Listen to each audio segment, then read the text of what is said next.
Mga kakunatsay, ilagay na natin po na yung gulay, yung mustasa.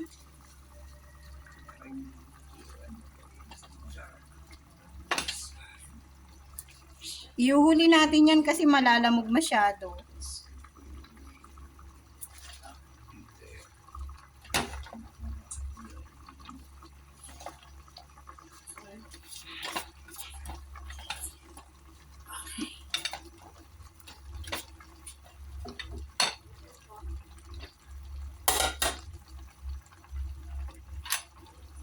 Ilubog lang natin siya.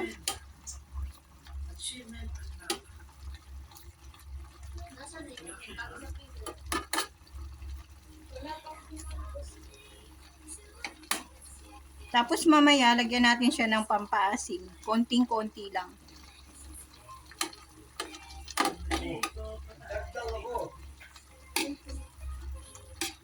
Masarap na yan, guys. Try nyo rin. Balikan natin siya muli mamaya-maya.